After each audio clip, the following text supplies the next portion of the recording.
One day, the infant son of research scientists who were working in the jungle wandered off when they were not looking. The small baby boy was found by Bagheera, the very nice Black Panther. Bagheera thought the baby would be safer with the wolves and their baby cubs. Bagheera left the baby for the mother wolf to find.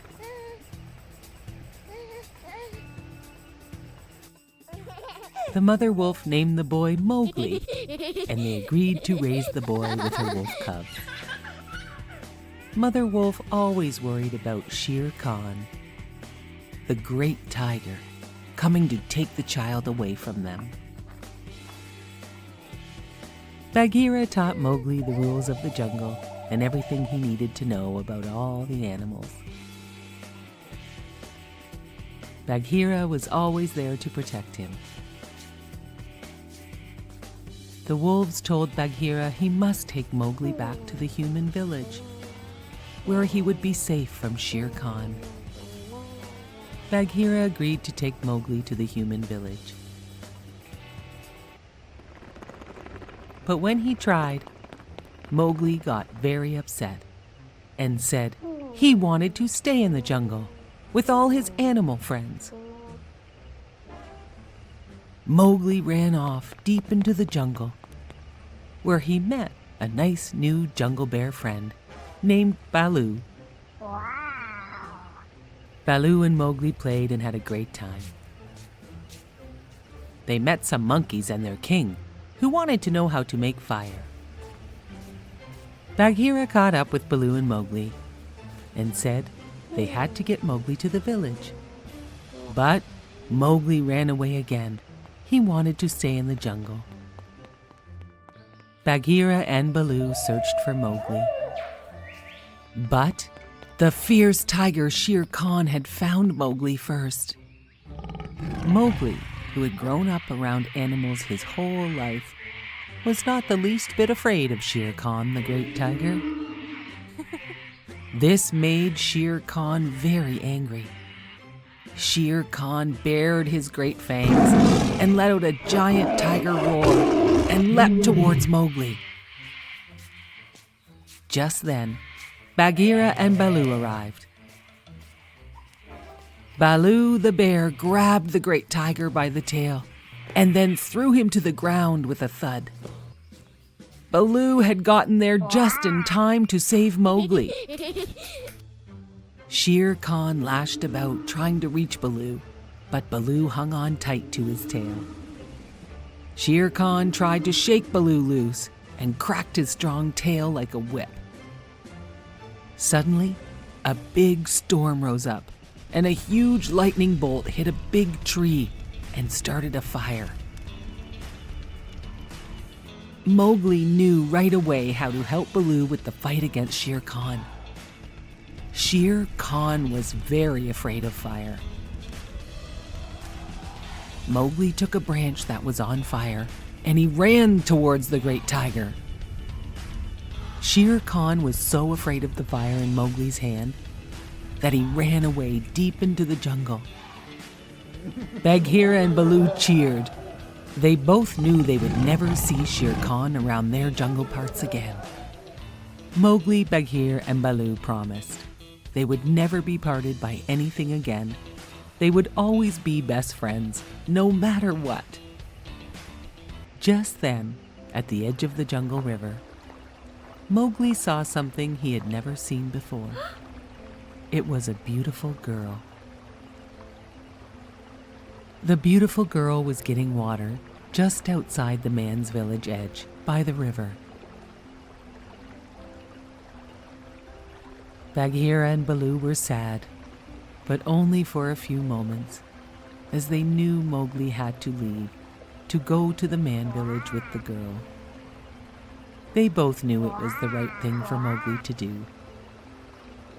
They both saw Mowgli smile as he helped the girl with her water jugs at the river's edge.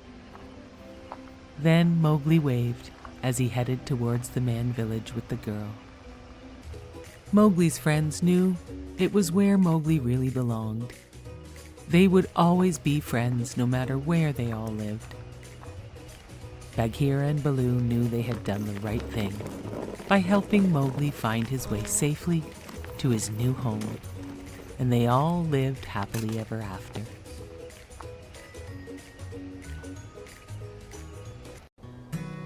This is the story of Princess Elsa and Princess Anna. When they were little girls, they were best friends. Princess Anna was one of the only people in the world that knew Princess Elsa's secret. Elsa had the special power to make snow and ice. One night, Elsa used her secret power and filled the grand ballroom with snow so the sisters could play.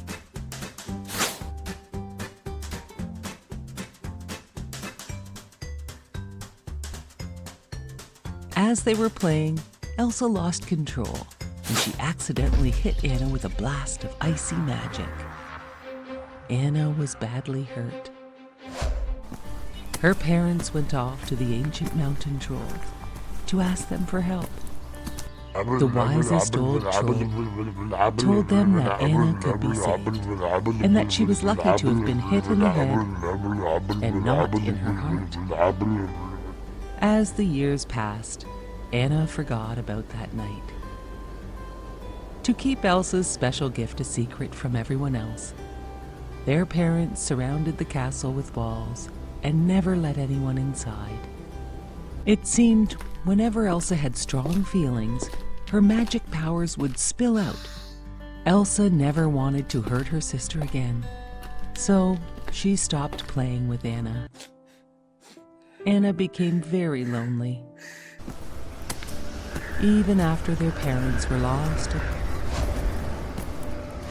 the two sisters didn't spend any time playing together.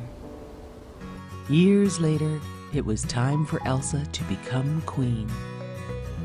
For just that one special day, the castle gates were opened. Hundreds of guests attended Elsa's coronation ceremony. Elsa worked very hard the whole day to hide her feelings and special powers. At the party, Anna danced with a handsome prince. He made her heart flutter. They fell in love and decided to marry. Elsa thought this engagement was a bad idea. Anna could not believe her sister, and they started arguing. As Elsa lost control and started to shout, her secret power was exposed. As ice shot from her hands, everyone stared in shock. Now they all knew her secret. Elsa ran out of the castle and fled to the mountains. It was summer, but Elsa's power had created a terrible winter storm. Anna felt terrible and ran off to find her sister, despite the bad winter storm. She met a magic snowman along the way named Olaf. Olaf knew where they would find Elsa and agreed to help. Olaf led Anna to a beautiful ice palace that Elsa had created with her powers. Inside, Anna found Elsa and told her about the terrible storm. Anna told Elsa she must come back and help, but Elsa did not want to hurt anyone, and they started fighting about her return. As they fought, a wave of magic burst from Elsa and struck Anna in the heart. Elsa knew what she had to do. She had to find the trolls and ask how to reverse the magic which was now freezing her sister. Olaf agreed to help. Elsa and Olaf found the ancient mountain troll, and he said, "Only an act of true love can thaw Anna's frozen heart." Elsa brought Anna back to their parents' castle to find the prince Anna was to marry, as he could save Anna with his true love. He laughed when he saw her and threw the sisters in the dungeon. "I only pretended to love her to get the castle and kingdom," said the prince. Afraid and locked in the dungeon, Elsa looked at her frozen sister. All of a sudden, the prince came in with a sword. He swung it at Anna, and the sword shattered on her frozen body. Elsa grabbed her and held her frozen sister tight. and suddenly Anna began to thaw. As Olaf watched them, he remembered the wise old troll and what he said. An act of true love will thaw her frozen heart. The two sisters' love had saved them and their kingdom. They were best friends again. Even in the summer, Elsa always made Olaf snow so he could never melt. And now the castle gates were wide open. The evil prince was long gone, and they all lived happily ever after. Once upon a time, there was a man and his wife that had wanted a baby for so long, but had never had one. One day, the wife gave her husband the awesome news that they had waited so long for. They were going to have a baby. They lived in a house overlooking a big garden full of fresh vegetables and flowers. Sadly, the garden was protected by a high wall with barbed wire on the top.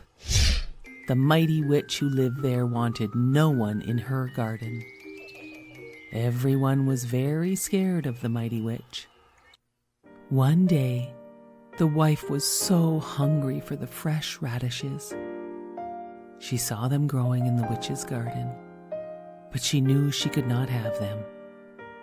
Although she really, really wanted them, she thought she might die if she did not have them. Her husband worried so much about her. She told him, "I think I will die unless I can have some of those radishes that grow in the witch's garden." Her husband waited for nightfall so he could climb over the wall to get her some of the witch's radishes.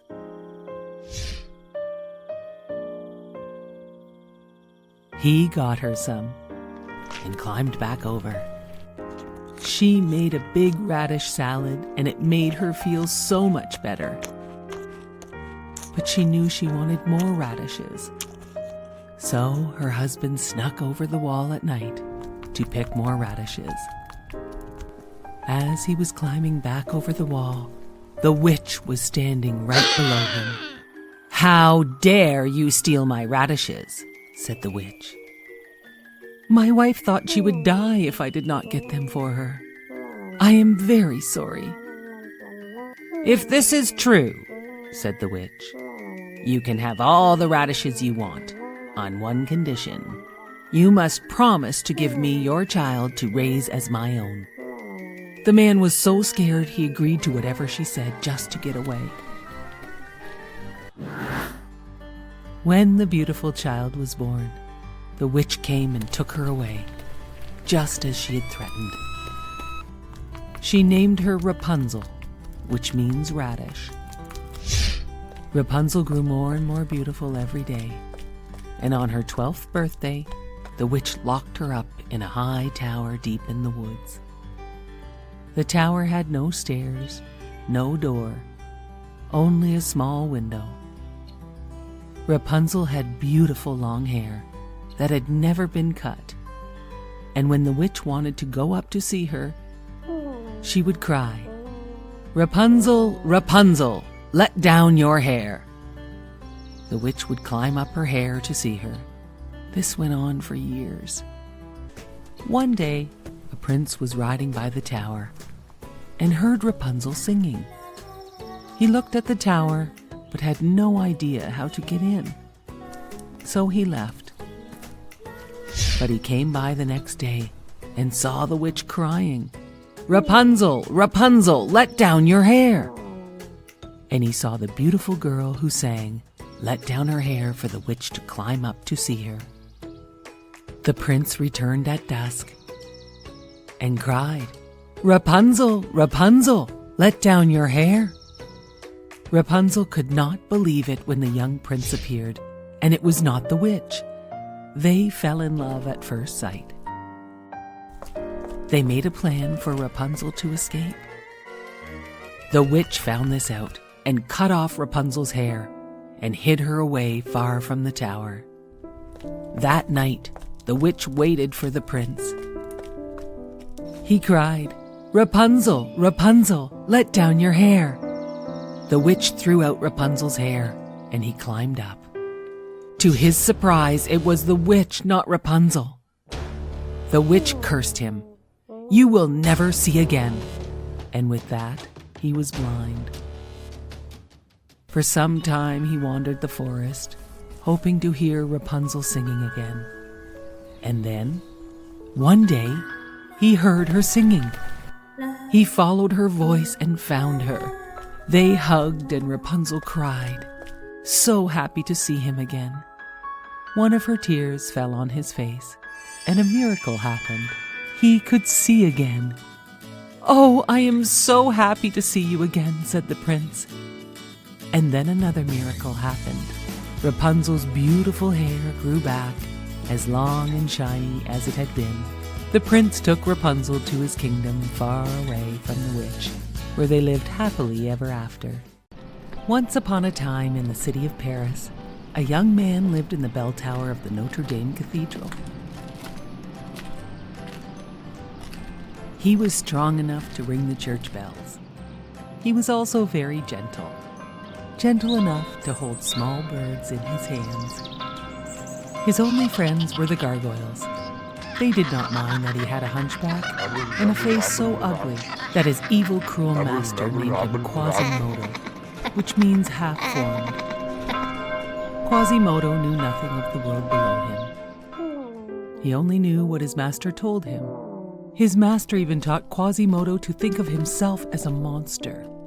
Quasimodo wanted to join the crowds below him on the streets of Paris so bad, but his master would never let him leave. Quasimodo spent his days carving small wooden figures, wishing he could see the whole world below. Once a year, Paris celebrated the Festival of Fools. The gargoyles convinced Quasimodo to climb down the tower and attend the festival. Everyone wore masks at the festival, so no one would pay attention to Quasimodo's looks. Quasimodo went to the festival and saw the most beautiful gypsy dancer, Esmeralda. The master's newest soldier, Captain Phoebus, saw Esmeralda and also thought she was the most beautiful. All of a sudden, the crowd grabbed Quasimodo and made him king of fools, until they found out his face was not a mask. He was a monster. They tied him down with ropes so he could not escape. Quasimodo begged his master for help, but he refused. All of a sudden, the beautiful gypsy Esmeralda cut Quasimodo free and yelled at his master. "You mistreat Quasimodo like you mistreat my people," Esmeralda said. "You will pay for this," yelled the master, and he ordered his new Captain Phoebus to arrest her. Esmeralda snuck away into the cathedral with her goat. Captain Phoebus found her there and did not want to arrest her. He told her she could claim sanctuary as long as she stayed inside the church. "If she sets one foot outside this church, she will be my prisoner," said the cruel master. Quasimodo and Esmeralda became great friends. Quasimodo was confused because the master had told him how bad gypsies were, but Esmeralda was kind and good. And she did not think Quasimodo was a monster at all. "I think the master is wrong about both of us," said Esmeralda. Quasimodo helped her plan her escape. Quasimodo carried Esmeralda and her goat down the church walls to the street one night. She gave Quasimodo a special amulet and said, "Use this if you ever need help. It will show you how to find the Court of Miracles, the secret gypsy hideout." She promised she would visit Quasimodo again and kissed him on the cheek. When Esmeralda returned, she brought Captain Phoebus, who had been badly wounded. "The master attacked us, and Captain Phoebus tried to help. Please help him get well." Quasimodo agreed and hid the captain in the bell tower. The master still wanted to find the gypsies and thought Quasimodo might know where to find them all in their secret hideaway.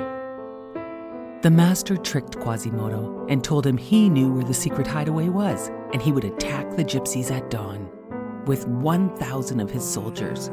This was just a trick by the cruel master. Quasimodo and Captain Phoebus decided they must use the special amulet to find Esmeralda and warn her. They secretly made their way to the Court of Miracles, but they had no idea the master and his soldiers were secretly following them. Quasimodo and Captain Phoebus led them to the secret gypsy hiding place. "Take them all away," the cruel master yelled to his soldiers. "No, please," begged Quasimodo. But the master had a heart of stone. The next day, the master had chained up Quasimodo in the bell tower and was going to punish Esmeralda in the courtyard below. Quasimodo broke his chains and rescued Esmeralda and brought her to safety in the bell tower. The master tried to break into the tower with his soldiers, but the gargoyles beat the master and his men. At last, the master's evil reign was over. The people of Paris cheered.